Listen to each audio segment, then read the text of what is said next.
Frozen food merupakan salah satu makanan pilihan yang banyak dikonsumsi, terutama selama bulan puasa, untuk sahur maupun berbuka karena penyajiannya yang praktis.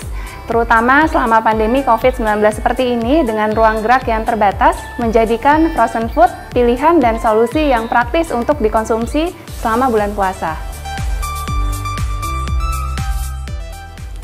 Frozen food adalah makanan yang dibekukan, mulai dari makanan segar seperti ikan, ayam, dan daging yang dibekukan, hingga makanan olahan seperti ini yang dibekukan seperti sosis, nugget, maupun bakso. Nah, frozen food yang lebih banyak dikonsumsi oleh masyarakat pada saat ini selama bulan puasa adalah berupa makanan olahan seperti ini yang dibekukan.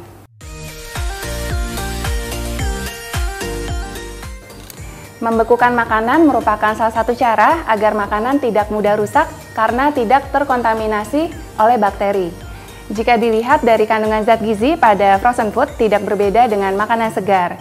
Kandungan zat gizi di dalamnya baik kandungan karbohidrat, protein, lemak, vitamin, dan mineral tidak berbeda ketika makanan tersebut dibekukan.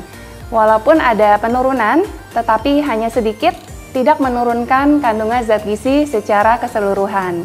Namun, frozen food berupa makanan olahan yang dibekukan biasanya mengandung tinggi gula, tinggi garam, dan tinggi akan lemak jenuh yang tidak sehat jika dikonsumsi terlalu berlebihan karena dapat meningkatkan resiko terjadinya obesitas, penyakit darah tinggi, penyakit kencing manis, dan juga penyakit jantung jika dikonsumsi secara berlebihan dan dikonsumsinya setiap hari.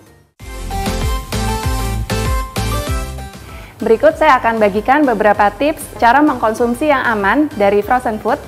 Yang pertama, Anda harus membaca tabel kandungan nutrisi yang tertera pada kemasan frozen food yang akan Anda konsumsi. Anda harus memilih frozen food dengan kandungan nutrisi yang baik. Yang perlu diperhatikan adalah kandungan gula, garam, dan juga lemak di dalamnya. Anda harus memilih kandungan gula, garam, dan lemak yang rendah.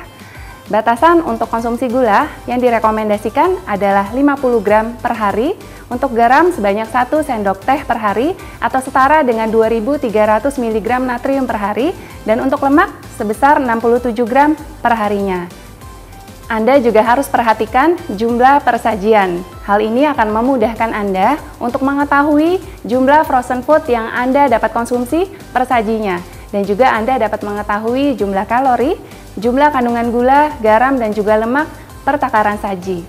Yang kedua, Anda harus perhatikan tanggal kadaluarsa dari frozen food.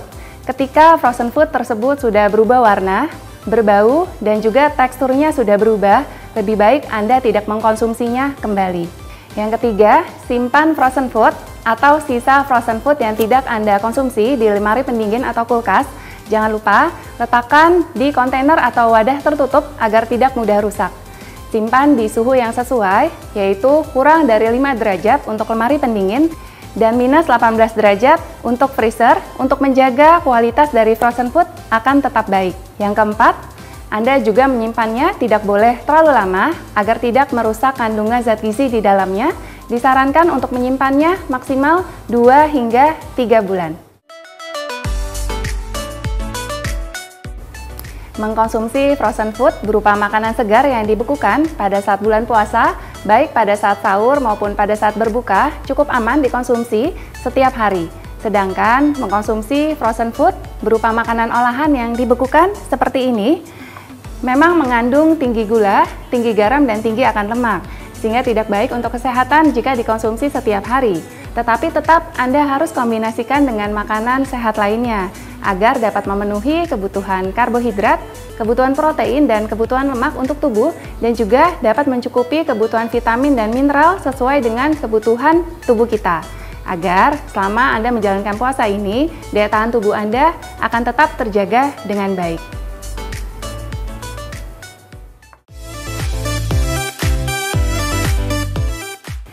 Frozen food seperti ini biasanya diolah dengan cara digoreng. Namun yang harus Anda pastikan adalah ketika Anda ingin menggunakan minyak untuk menggoreng, Anda boleh menggunakannya tidak lebih dari 1 kali atau maksimal 2 kali penggunaan. Kenapa?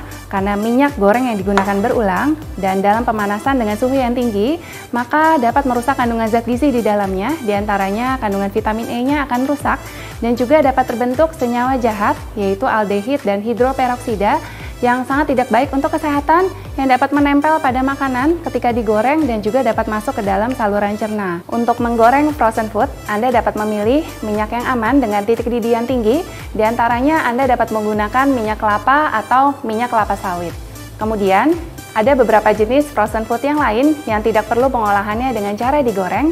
Dengan ini Anda dapat mengurangi jumlah lemak yang Anda konsumsi perharinya. Contohnya adalah seperti sosis ini. Mungkin Anda dapat mengolahnya dengan cara dipanggang, tetapi hati-hati jangan sampai terbentuk bagian yang gosong, karena bagian yang gosong ini justru akan berbahaya untuk kesehatan karena dapat meningkatkan resiko terjadinya kanker karena sifatnya adalah karsinogenik. Kemudian untuk bakso seperti ini, Anda dapat mengolahnya dengan menambahkan kuah atau dibuat sup ke dalamnya, di mana ini cara yang lebih aman untuk mengkonsumsi dari frozen food tersebut.